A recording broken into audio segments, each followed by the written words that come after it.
Olá, este é o Conexão Futura aqui pelo canal Futura e também pela internet. Saiba tudo sobre o nosso programa acessando o site futura.org.br/Conexão Futura. Bom, você sabia que movimentos comuns que fazemos com a boca todos os dias, como falar, engolir e bocejar, podem causar incômodo em muitas pessoas? Pois é, cerca de 8 milhões de brasileiros sofrem com DTM, ou disfunção temporomandibular. Essa disfunção aí de nome complicado atinge uma articulação localizada entre o crânio e o ouvido. E quando ela não está funcionando direito, é comum ouvir estalos ao abrir e fechar a boca, sentir dificuldade para mastigar, dor nos dentes e até dor de ouvido. A DTM pode ser causada por muitos fatores: mordida e dentes tortos, traumas diretos, como um tombo de bicicleta, por exemplo, além de doenças como osteoporose e até cachumba. Então, para falar sobre as causas e os tratamentos da DTM e conversar com a gente sobre a importância de uma mordida saudável, eu recebo aqui no estúdio Bruno Chagas, cirurgião bucomaxilar. Boa tarde, Bruno. Tudo bem? Bem-vindo. Tudo bem. E também Júlio Sabino, que é mecânico e que vai compartilhar a sua história com a gente. Você em casa já teve esse problema? Conhece alguém com DTM? Então acompanhe com a gente. Júlio, boa tarde, bem-vindo também ao Conexão Futura. Júlio, você teve DTM a partir de uma queda jogando bola, né? Foi. Conta um pouquinho como é que foi isso, né? O que aconteceu e que dores, né? Como é que você começou a perceber que você estava com esse problema? Foi jogando bola, sofri um acidente, bati diretamente com o queixo no chão. Aí, depois de 2 anos, dormi. Quando eu fui acordar, que eu fui escovar o dente, já senti meu maxilar de uma forma estranha, sentindo umas leves dores. Ao escovar o dente, eu fui abrir a boca, já não conseguia mais. Aí, deu um estalo no lado esquerdo, isso aí foi constantemente. Ia escovar o dente, dava um estalo. Doía para abrir sua boca? Só bem pouco, bem leve. Nada de muitas dores, nem nada disso. Só algumas dores. Aí, escovar o dente, dava um estalo, passava, escovava o dente normal, numa boa. Ia comer alguma coisa, dava um estalo.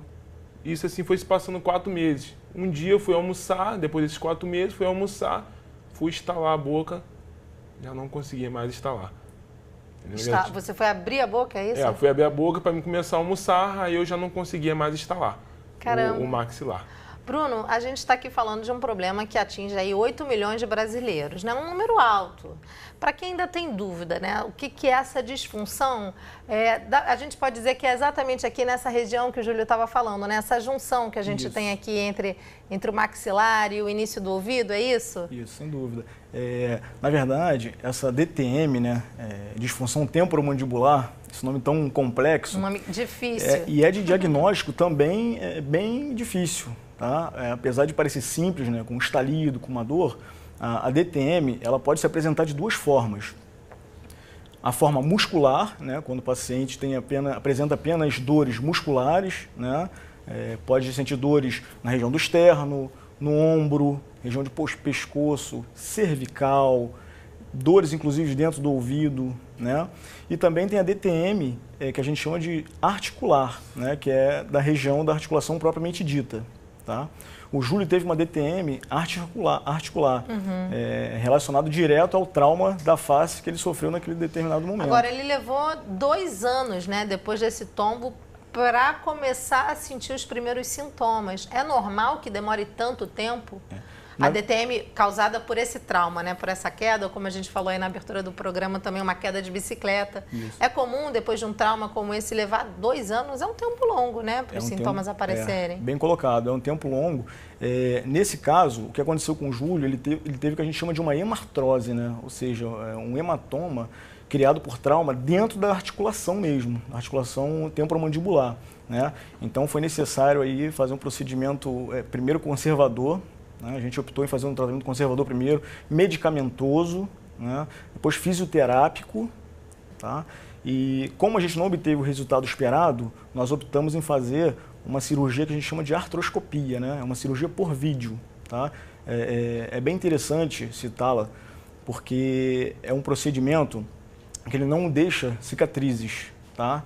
A gente faz 2 furos na região pré-auricular, não fica com marca nenhuma, e pode ser realizado se o paciente tiver um deslocamento do disco articular que compõe a articulação, pode ser realizado sutura, né, dar um ponto no disco, tá? Ou pode ser feito, o que a gente fez no Júlio, foi uma lavagem da articulação. E a gente obteve um sucesso excelente. Ele chegou para mim, ele abria 10 milímetros de boca. Caramba, é muito pouquinho, né, Júlio? Como é que... Eu imagino que essa sensação, né, de não conseguir abrir a boca totalmente como você já abria, deve ser uma situação que dá um susto, não um baque, né? Porque começa a atrapalhar muito o seu dia a dia, né? Foi assim, quando travou com 10 milímetros. Era uma coisa muito mínima e ainda tendo um desvio para o lado esquerdo. Aí, 10 milímetros, eu falei, poxa, até comentei com o Dr. Bruno, logo quando eu cheguei, Dr. Bruno, não consigo mais comer hambúrguer. Dr. Bruno... Uma coisa que você provavelmente adora, você não conseguia fazer, né? Porque atrapalha mesmo, né, o dia a dia, né, Bruno? Sem dúvida. Inclusive, tem casos de pacientes que vão à depressão, né, por conta de não conseguirem abrir bem a boca, né, fazerem atividades simples, como a gente citou, como o Júlio falou, comer um hambúrguer, né, bocejar na hora de dormir, né, a fala também pode ser atingida, né, por conta da musculatura extrínseca da laringe, está ligada aos músculos da face, do pescoço, isso tudo é bem complicado. Você já tinha uma mordida saudável, né? Se a gente pode chamar assim. Você tinha uma mordida normal antes disso tudo? Tinha. A abertura de boca também normal? Tranquilo, tudo certo. E além de não comer hambúrguer, o que isso foi afetando, né? De que forma isso foi atrapalhando o seu dia a dia, Júlio? E que atividade você já não conseguia mais fazer? O que te fazia mal nesse período? Pela limitação de boca que eu tive, uma das maiores limitações foi fazer uma boa mastigação e o bocejar também. Aí na hora de bocejar era muito complicado mesmo. 10 milímetros você tinha que... Não poderia fazer muita força pelo medo, que você não sabe o que poderia acontecer. Pô, será que pode quebrar? Será que pode deslocar alguma coisa assim? Será que na hora de comer alguma outra coisa um pouco mais rígida, será que pode acontecer alguma coisa? Esse foi um dos meus maiores problemas que eu levei para o Dr. Bruno Chagas, pela minha limitação. A minha fala meio que não alterou muita coisa, ou quase nada, mas esse foi um dos meus maiores problemas, na hora da mastigação, na hora de bocejar, ou fazer qualquer tipo, chamar, gritar. Já não conseguia mais. Não conseguia mais. O Júlio é um caso, como a gente colocou aqui, é um trauma que ele sofreu que levou o Júlio até a DTM. Mas tem causas que são congênitas, vamos dizer assim, que que já é da pessoa. Por exemplo, a posição da mandíbula, o que a gente chama da arcada um pouco para trás, né? A questão dos dentes. Quais são os outros fatores, Bruno, que podem levar as pessoas a ter DTM? Perfeito, Larissa, bem colocado. Na verdade, DTM é um assunto um tanto controverso, tá? A sua etiologia, né, as causas propriamente ditas, pode se dar de diversos fatores. Como você citou, tem os pacientes que apresentam o queixinho um pouco para trás, né? Então, esses pacientes, eles tentam compensar de alguma forma na hora da fala, na hora da mordida, né, na hora de dormir, para poder ter uma respiração melhor. Então, acabam forçando essa parte da musculatura e a articulação, e com isso levando a DTM. Tá? Outros fatores que a gente pode citar como desencadeadores, o bruxismo, né? O paciente que range os dentes no período noturno e diurno. Tá? Ele pode levar a DTM? Sim. Isso aí é um fator que é indiscutível. Tá? Cerca de 10 pacientes que eu atendo no consultório com queixas de DTM, pelo menos 5 fazem o bruxismo. Tá? Tem alguma faixa etária em que isso aconteça mais? Olha, em relação ao bruxismo, não. É bem misto. Tá? Uhum. É bem misto, mas assim, com essa correria do dia a dia, né, que hoje estamos, está tudo mais realmente corrido, a parte dos jovens adultos realmente é um grupo que aparece bastante, principalmente as mulheres. Essa era uma pergunta que eu queria fazer para você. A gente aqui nas pesquisas para o nosso programa apareceu isso, que afeta muito a mulher. A questão hormonal tem relação com isso? Tem, sem dúvida. A questão hormonal, a alteração hormonal, sem dúvida altera todo o comportamento fisiológico, né? E pode levar também ao agravo da DTM. Como eu falei, ainda mais se for de causa muscular. Realmente, os sintomas vêm assim de uma maneira tão forte, o paciente muitas vezes não consegue abrir a boca, não consegue movimentar o pescoço. Tá? O tratamento ortodôntico, por exemplo, um tratamento, né, usar aparelho. Muita gente usa aparelho fixo já desde criança, né? Depois passa a usar um aparelho móvel. Hoje em dia o tempo é mais reduzido, né? Do que há 10, 15 anos atrás se usava aparelho durante muitos anos, hoje é menor esse tempo. Mas um aparelho mal colocado, um tratamento ortodôntico mal feito, também pode causar DTM? Sim. É também um assunto bem controverso, né? Mas há artigos na literatura que conduzem para essa direção. Tá? Mas não podemos dizer que é um fator isolado. Tá? Normalmente a DTM nunca tem um fator isolado. É sempre associado a algum outro fator desencadeador. Júlio, você já tinha escutado falar de DTM antes de ter o problema? Não. Um dos meus maiores problemas foi achar o profissional certo naquela área do meu maxilar. Fui em clínico geral, fui em ortopedista, isso aí tem que procurar um bucomaxilofacial. Esse foi um dos meus maiores problemas, até encontrar o profissional da área certo para poder resolver esse meu problema que eu tinha, que era a minha alimentação de boca. O Júlio colocou um ponto importante, os profissionais que tratam desse problema. Dentistas também podem resolver essa questão? Ou, de repente, você já consegue identificar esse problema numa consulta com o dentista? Sim, sem dúvida. Na verdade, a cirurgia bucomaxilofacial é uma especialidade odontológica, mas o dentista clínico tem sim capacidade de fazer o diagnóstico e indicar o paciente a um cirurgião bucomaxilofacial ou ao especialista de dor orofacial, que também está habilitado a conduzir esse tratamento. Tá? A que sintomas as pessoas devem ficar atentas então, Bruno? Começar a perceber, o que elas podem começar a perceber de dor, né? Além da dor, que pode estar com algum problema aí nessa articulação, que é tão importante, né? A gente usa ela o tempo todo, em várias ações, né? Sem dúvida. O principal sinal, se for uma DTM articular, realmente o principal sinal é o estalo. Tá? É o estalo. Agora tem pacientes que vão mais além disso, né? Além dos estalos, o paciente pode ser que apresente luxação da ATM, que é quando o pessoal fala, né, leigamente, que o queixo caiu. Né? Quando ela sai realmente da articulação aqui, da fossa, né, o paciente fica com a boca bem aberta, não consegue fechar. Aí tem que procurar um atendimento de emergência para poder reposicionar. E o que faz, por exemplo, numa situação dessa? Você vai na emergência? Tem que ir para a emergência, primeiramente para a emergência. Não tentar em casa, pedir para alguém tentar colocar, porque tem risco de fratura. Tá? E vale ressaltar também que os pacientes que apresentam esses principais sintomas, né, que são os estalidos, muitas vezes os estalidos cessam. Aí o paciente acha que passou o problema. Passou. Mas na verdade ele saiu de uma fase aguda para uma fase crônica. Tá? Então realmente tem que procurar o especialista o mais rápido. Você falou uma questão importante, né, Júlia? Até uma coisa que acomete a todos nós, que é a correria do dia a dia. Por que o estresse, então, e a ansiedade podem levar a DTM? Então, devido àquele fato que a gente falou, né, do ranger dos dentes. Né? O paciente mais estressado, mais ansioso, normalmente ele tende a ver com ele os espasmos musculares. Né? Então, leva mais para essa parte da DTM muscular. Tá? E como é que a gente pode prevenir esse problema? Além de tentar, então, ter uma vida mais calma, né, mais saudável, como é que a gente pode prevenir isso? Ou é possível prevenir a DTM?